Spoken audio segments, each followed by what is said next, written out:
They eat better when it's quiet. They listen. Drink. Don't fight it. Why are you doing this? You saved me first. Rest. She brought me here. 3 days. I'm sorry. The dying horse carried her to his door. She buried it, then refused to leave a Western romance story, Bitter Creek, Colorado territory. November 1882. The wind came down from the mountains like something with teeth. It tore through the valley, rattled the shutters of the cabin, and made the timber creak like old bones settling into a grave. Silas Drummond stood at the window, watching the sky darken to the color of bruised flesh, and thought about how silence could weigh more than stone. 4 years. 4 years since he buried Clara in the clay outside Austin. 4 years since he sold the house, the cattle, the furniture she had chosen with such care, and rode west until the land forgot his name. He had found this valley by accident, a fold of earth between 2 ridges, where the creek ran cold and clear, and he had built the cabin with his own hands, plank by plank, nail by nail, as if the labor could replace what he had lost. It could not. He was 39 now. The lines around his eyes had deepened, cut there by sun and grief in equal measure. His hands were rough, scarred from fence wire and axe work, and when he spoke, which was seldom, his voice came out low and unused, like a door hinge rusted from neglect. He kept 3 horses in the corral, a dozen cattle in the lower pasture, and a silence so complete it sometimes woke him in the middle of the night, pressing against his chest like a fist. Before we continue, tell us in the comments where you're watching from, and type 1 if you're ready for this journey. The storm announced itself with a flash of lightning that turned the world white. Silas counted the seconds before the thunder reached him close, too close, and moved to check the fire. The stove glowed red, the kettle hissed, and outside the first drops of rain began to fall hard and slanted, turning the yard to mud within minutes. He should have been used to storms by now. The valley collected them like a basin, funneling wind, and rained down from the peaks until the creek swelled and the trails became impassable. He had weathered dozens of them alone, listening to the howl of the wind and the crack of thunder, telling himself that solitude was a choice, not a sentence. But tonight felt different. He couldn't say why. The hairs on his arms stood up, and his chest tightened with a tension that had nothing to do with the weather. He paced the cabin, checked the rifle by the door, checked it again. The horses would be restless in the corral. He should bring them into the barn, but the rain was coming down in sheets now, and he told himself they would survive one night in the open. Then he heard it. Beneath the roar of the storm, beneath the hammering of rain on the roof, there was something else. A rhythm, uneven, desperate, growing closer. Hoofbeats. Silas grabbed the lantern and threw open the door. The wind nearly knocked him back, rain driving into his face like needles, but he held the lantern high and squinted into the darkness. At first he saw nothing, only the black shapes of trees bending under the assault, the silver slashes of rain, the mud churning beneath his boots. Then the horse emerged from the darkness. It was a mare, dun-colored, her coat slicked with rain, and something darker. She staggered into the yard, her legs trembling, her head hanging so low her muzzle nearly touched the ground. Steam rose from her body, mixing with the rain, and even from 10 feet away, Silas could see the foam at her mouth, the way her sides heaved with each labored breath. She was dying, but she was not alone. On her back, slumped forward over the mare's neck, was a figure. Small, dark-haired, motionless. Silas set the lantern on the porch rail and ran. His boots slipped in the mud, but he reached the horse just as her front legs buckled. He caught the rider, a woman he realized, light in his arms, her skin cold through the soaked fabric of her dress, and pulled her free as the mare collapsed with a sound that was almost human. The horse's breath came in short, wet gasps. Her eyes rolled, showing white, and her legs twitched once, twice, then stilled. Silas stood in the rain, holding the woman, staring at the fallen horse. The lantern light caught the curve of the mare's ribs, the dark stain spreading beneath her body. He saw now what he had missed before the blood. The horse had been shot, the wound in her flank, ragged and still weeping, and she had carried her rider through the storm, through the mountains, for miles, until she had nothing left to give. The woman in his arms did not move. He looked down at her face, high cheekbones, bronze skin, hair plastered to her forehead in black ropes, and felt something shift in his chest. Not recognition. Something older. Something he had spent 4 years trying to bury. The mare let out one final breath, a shudder that passed through her whole body, and then she was still. The woman's fingers, he noticed, were still tangled in the horse's mane. She had not let go. Even now, unconscious, dying herself, perhaps she had not let go. Silas lifted her carefully, cradling her against his chest, and turned toward the cabin.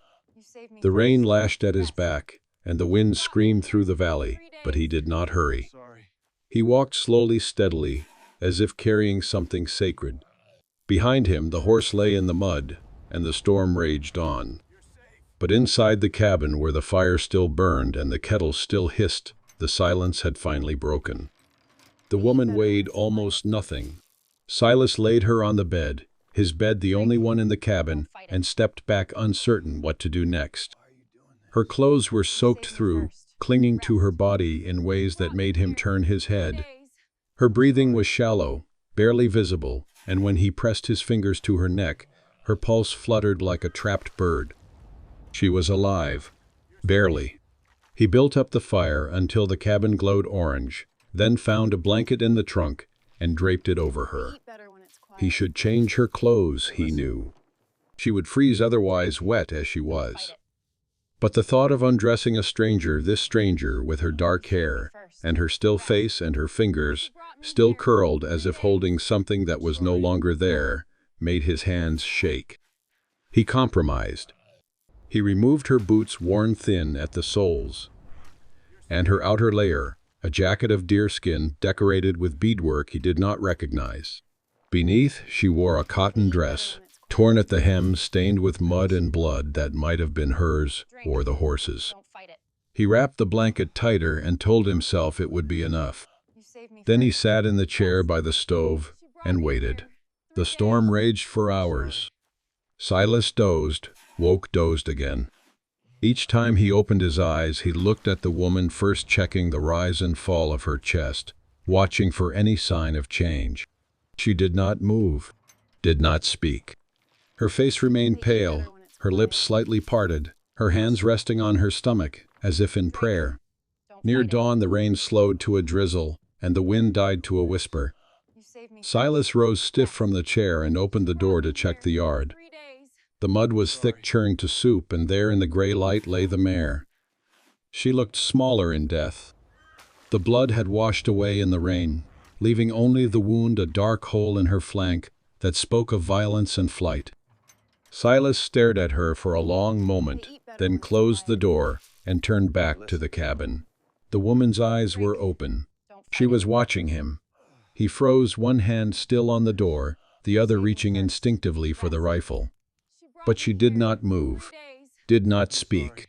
She simply watched him with eyes the color of wet earth, her gaze steady and unblinking, as if measuring him against some internal scale. "You're safe," he said.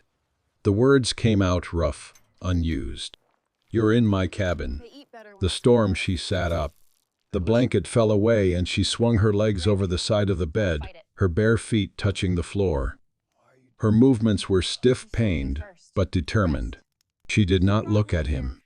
She looked at the door. "The horse," she said. Her voice was low, accented the English, careful and precise. Silas blinked. "The horses." He stopped. Started again. "She didn't make it. She was shot." But the woman was already moving. She pushed herself up, swayed, caught herself on the bedpost. Her face was pale, her jaw tight, and when she took a step toward the door, her knee buckled. Silas caught her before she fell. For a moment they stood there, his hands on her arms, her hands gripping his shirt, their faces inches apart. He could feel her trembling, not from cold, he realized, but from something else. Something that lived in the tightness of her jaw and the darkness of her eyes. "Let me go," she said. He did. She walked to the door, each step an effort, and opened it. The gray light spilled in, carrying the smell of rain and mud, and something else, the faint iron scent of blood.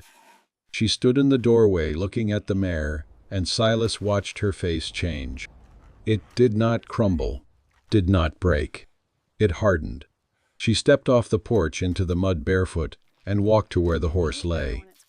She knelt beside the mare's head, her hand reaching out to touch the still neck, the closed eyes.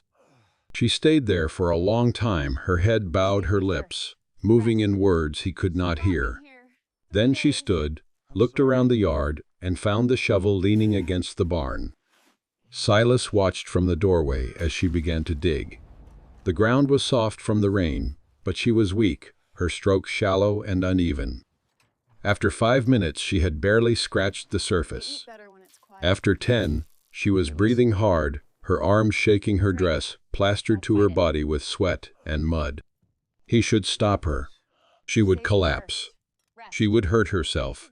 She should be in bed resting, recovering from whatever had driven her through the mountains on a dying horse in the middle of a storm.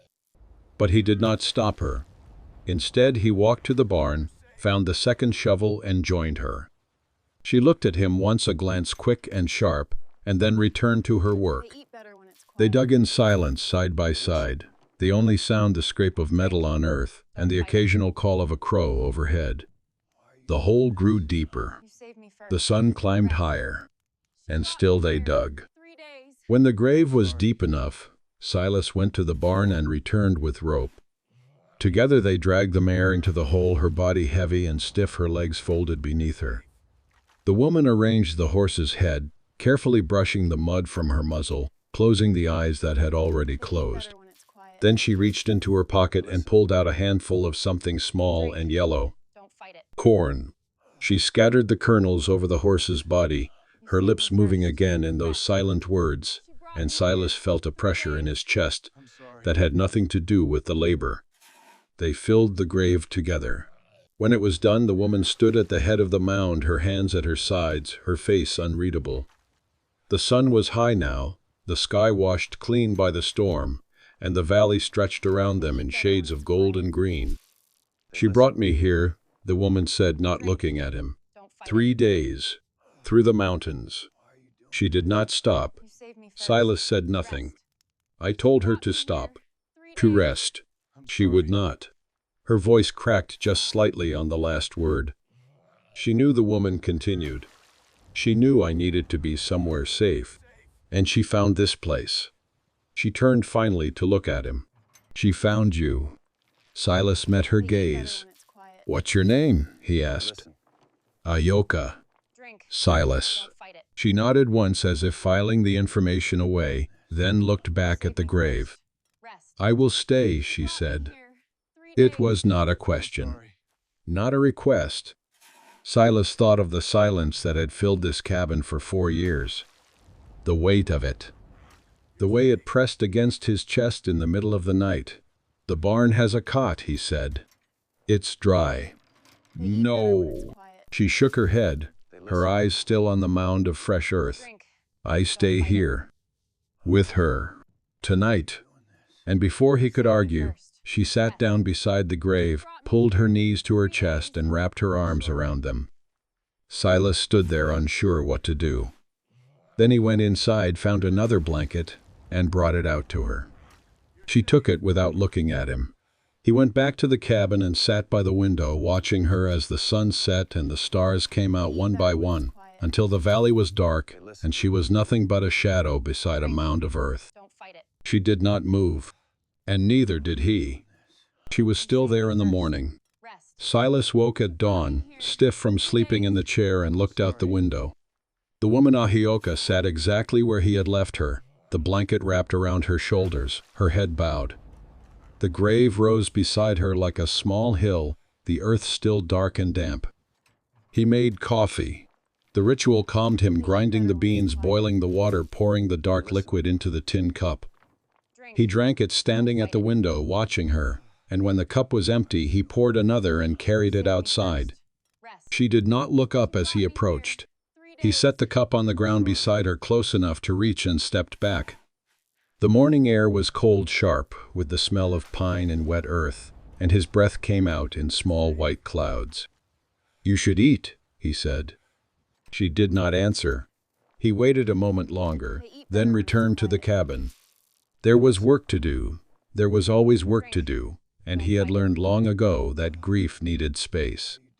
You could not rush it, could not reason with it.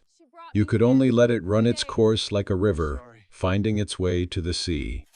He mended the fence in the lower pasture, fed the horses, checked the cattle. The day passed in small tasks, each one a brick in the wall he had built around himself, and by the time the sun began to set, he had almost convinced himself that the woman at the grave was a dream. But when he returned to the cabin, she was inside. She sat at the table, her hands wrapped around the tin cup, empty now. He noticed her eyes fixed on the far wall. The blanket was still around her shoulders, and her feet were bare, caked with dried mud. "There is food," she said. "I found it." He looked at the stove. She had cooked beans, the same beans he had been eating for weeks, but she had added something, herbs he guessed from the small leather pouch that now sat on the counter. The smell was different, richer, and his stomach growled. "Thank you," he said. She nodded and did not move. They ate in silence. Silas at one end of the table, a Hyoka at the other, the fire crackling between them. He watched her from the corner of his eye, the way she held her spoon, the way she chewed each bite, slowly, deliberately, as if the act of eating required concentration. She was thin, he noticed. Too thin. The bones of her wrists stood out sharply, and her cheeks were hollow beneath the high sweep of her cheekbones. When the meal was done, she pushed her bowl away and looked at him. "You live alone," she said. It was not a question. Yes. Why, he thought of Clara, the fever, the grave in the clay, the long ride west. "I had a wife," he said. "She died." Ayoka nodded slowly. "I had a father," she said. "He died too." She looked at the window, at the darkness pressing against the glass. The horse was his. He raised her from a foal.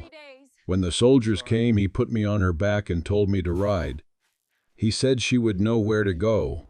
She fell silent. Silas waited. "I rode for 3 days," she continued, "through the mountains. She was shot on the 2nd day. A rancher, I think.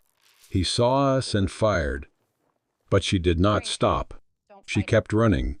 Even when the blood, her voice broke. She closed her eyes, and for a long moment, the only sound was the fire. She brought me here," she said finally. "And then she died." Silas did not know what to say. Words had never been his strength, even before the silence, and now they seemed even more inadequate. So he did the only thing he knew how to do. He stood, cleared the bowls, and washed them in the basin by the stove. When he was done, he dried his hands on his shirt and turned back to her. "The barn has a cot," he said again. "It's warmer than outside." She looked at him, her dark eyes unreadable. "Why do you help me?" The question caught him off guard. He stopped. Started again. "You needed help. Many people need help. Most do not receive it." He thought about that. About the men in town who looked at people like her with suspicion and fear. About the soldiers who had killed her father, driven her from her home. About the rancher who had shot her horse without a second thought.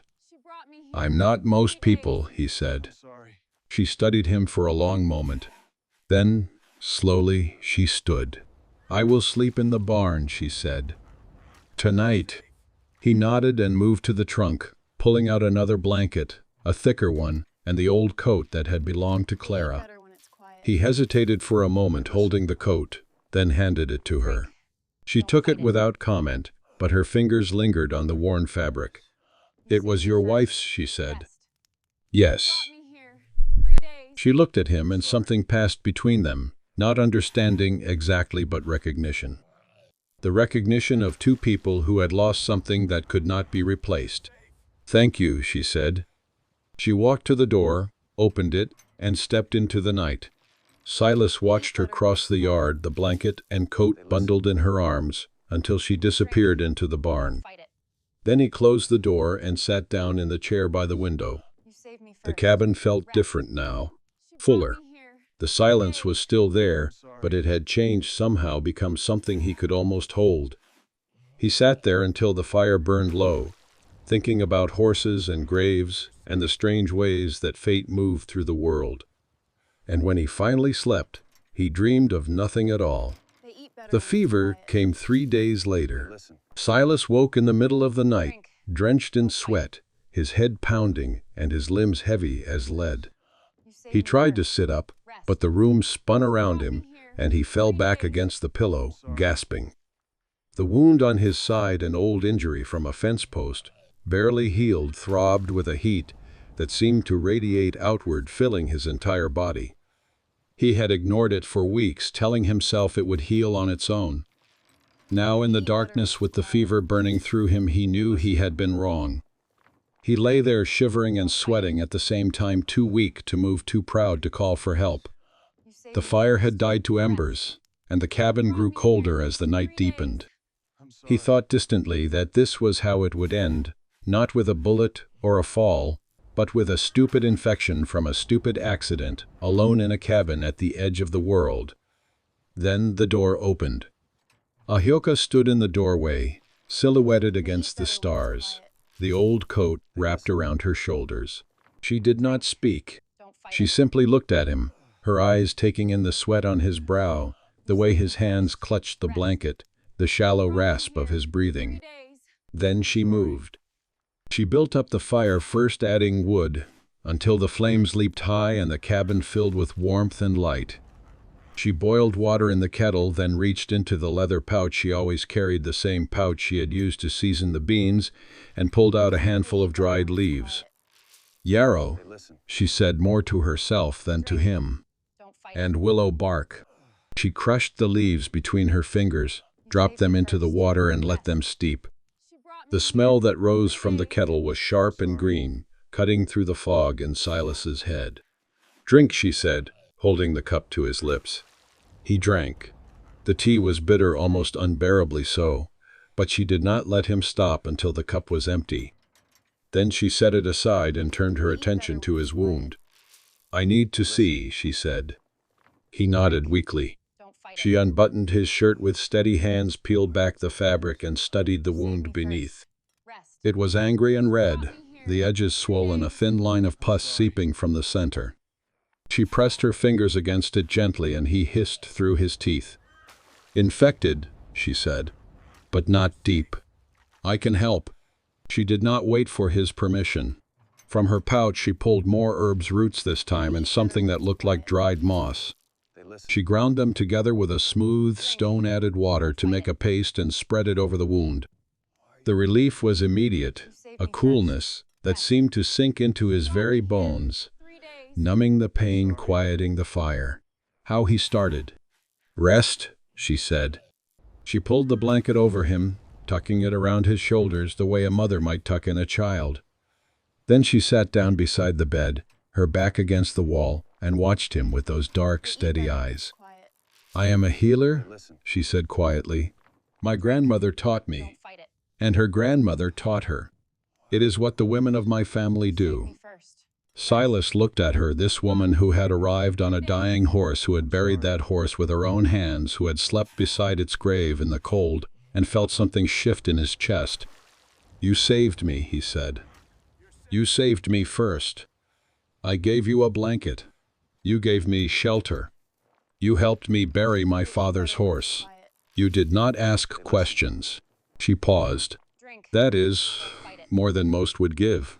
He wanted to argue, but the fever was pulling him down, dragging him toward sleep. The last thing he saw, before he closed his eyes, was her face lit by the fire, her expression unreadable, but somehow somehow not unkind. When he woke, it was morning. The fever had broken. His body ached, but the fire in his blood had cooled, and when he touched the wound on his side, the swelling had gone down. Ahioka sat at the table, her hands wrapped around a cup of coffee, watching him. "Better," she said. It was not a question. "Better?" he agreed. She stood, poured him a cup, and brought it to the bedside. "You will rest today," she said. "Tomorrow you may work." "I don't. You will rest." Her tone left no room for argument. Silas drank the coffee and watched her move around the cabin, sweeping the floor, banking the fire-hanging herbs from the rafters to dry. She moved with a quiet efficiency, as if she had always been here, as if this cabin had always been hers. And for the first time in 4 years, Silas did not mind the presence of another person in his space. "Ahioka," he said. She looked at him. "Thank you." She nodded once, then returned to her work. But he saw it just for a moment, the ghost of a smile at the corner of her lips. And he knew in that moment that something had changed. Whether he wanted it to or not, he was no longer alone. A week passed. The wound healed. The fever did not return. And Ahioka did not leave. She slept in the barn as she had since that first night, but each morning she appeared at the cabin door, ready to work. She fed the horses and collected eggs from the henhouse Silas hadn't used in months. She mended the fence in the lower pasture, her hands quick and sure despite her small size. She cooked meals that tasted of herbs and spices he could not name, and she sat with him by the fire in the evenings, saying little but somehow filling the silence all the same. They learned each other's rhythms. Silas worked best in the mornings when the air was cool and the sun slanted gold through the trees. Ahioka worked best in the quiet hours after noon, when the shadows grew long and the valley settled into stillness. They moved around each other like dancers, anticipating needs before they were spoken, reaching for tools at the same moment, stepping aside to let the other pass. It was, Silas realized, the closest thing to peace he had felt in 4 years. One evening, as the sun set behind the mountains and the sky turned the color of bruised plums, Ahioka sat on the porch and looked at the grave.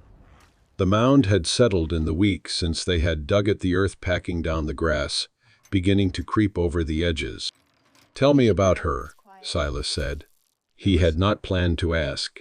The words had simply come out unbidden, as if they had been waiting inside him all along. Ahioka did not look at him. "The horse, your father's horse." She was silent for a long moment.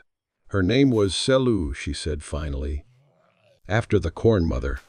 My father found her as a foal, abandoned on the prairie, and he raised her by hand. He fed her with a cloth soaked in milk. He slept beside her in the barn until she was strong enough to stand on her own." She paused, and her voice softened. "He said she had a spirit that would not break. No matter how hard the world tried, she would not break." Silas thought of the mare staggering into the yard shot and bleeding, carrying her rider through the mountains until her heart gave out. He was right, he said. Ahioka nodded. When the soldiers came, he knew. He had seen what they did to other camps. The burning, the killing, the children taken away. Her hands tightened on her knees. "He put me on Selu's back and told me to ride. He said she would find a place where I would be safe. And she brought you here." "Yes, yes." Ahioka looked at him then, her eyes dark and steady. "She brought me here. To you." The words hung in the air between them. Silas thought of Clara. The way she had smiled at him on their wedding day, shy and radiant. The way she had held his hand in the final hours of the fever, her grip weakening as the life drained from her. The way he had buried her in the clay and ridden west, running from a grief that followed him like a shadow. "I had a wife," he said. "Clara." Ahioka waited. The fever took her. 3 weeks from the first symptom to the end. She was... stopped, the words catching in his throat. She was everything. He had not spoken about Clara in 4 years. had not said her name aloud, had not let himself remember the sound of her laugh, or the way she hummed when she cooked, or the feeling of waking up beside her in the gray light of dawn. But now, sitting on this porch, with this woman who had lost everything, the words came out like water from a broken dam. "I blamed myself," he said. "I thought if I had taken her to a doctor sooner, if I had found better medicine, if I had prayed harder, you could not have saved her." He looked at Ahioka. "You do not know that?" "I know grief," she said. "It tells us lies. It tells us we are responsible for things we cannot control. It tells us that if we had done something different, the people we love would still be alive." She shook her head. "But grief is a liar." Silas stared at her. "My father stayed behind so I could escape," she continued. "I asked him to come with me. I begged him. But he said someone had to draw the soldiers away, and he was too old to run." Her voice trembled just slightly. "I think about that moment every day. I think about what I could have said to make him change his mind. But the truth is, there was nothing. He had already decided. He died so I could live." She turned to look at the grave. "And Selu died so I could be safe. She ran for 3 days on a wound that should have killed her in hours. She refused to stop because she knew that I needed her to keep going." Silas felt the pressure in his chest, the same pressure he had felt when he first saw the woman's fingers tangled in the horse's mane. "Why are you telling me this?" he asked. Ahioka looked at him. "Because you asked," she said simply, "and because you understand."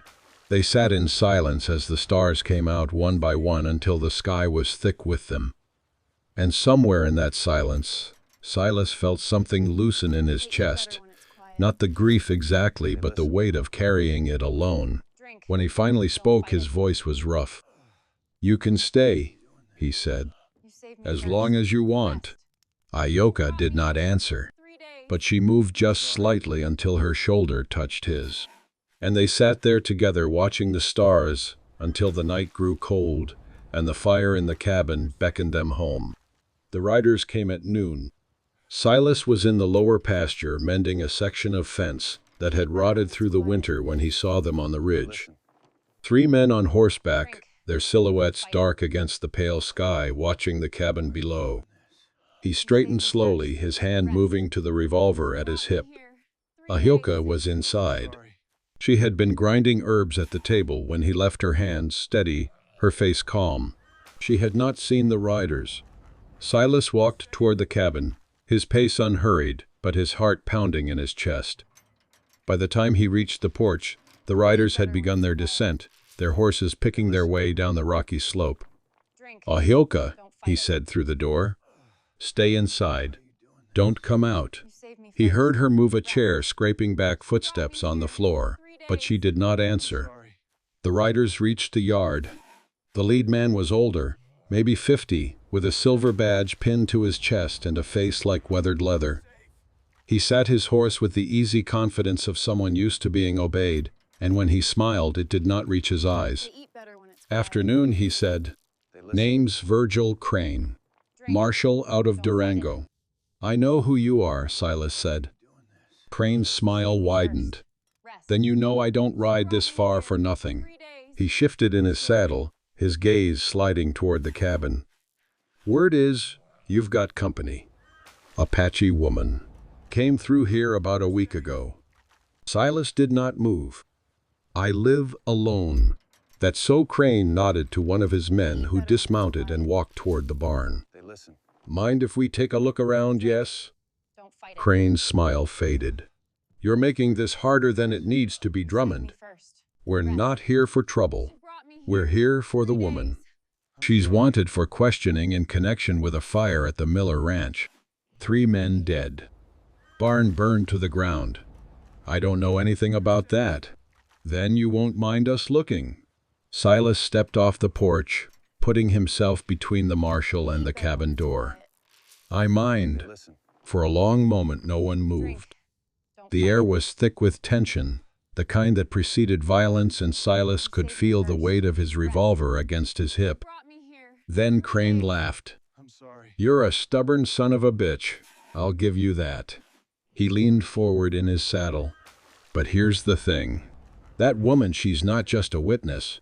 She's a thief, a murderer, and the territory wants her brought in. The territory can go to hell." Crane's eyes hardened. "You're harboring a fugitive. That's a hanging offense. And this little piece of land you've carved out here," he gestured at the cabin, the barn, the pasture beyond. "It'd make a fine addition to the Miller spread. One signature on a deed transfer and you're off scot-free. All you have to do is hand her over." Silas understood then. This wasn't about justice. It wasn't about the fire or the dead men or any crime Ahioka might or might not have committed. This was about land. His land.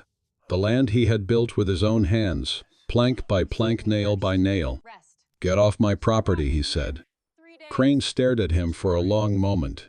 Then he turned his horse. "You've got until tomorrow morning," he said, over his shoulder. "Bring her out, sign the deed, and we'll call it even. Otherwise," he paused at the edge of the yard. "Well, I'm sure you can imagine." The riders disappeared over the ridge. Silas stood in the yard, his hand still on his revolver, until they were gone. Then he turned and walked back to the cabin.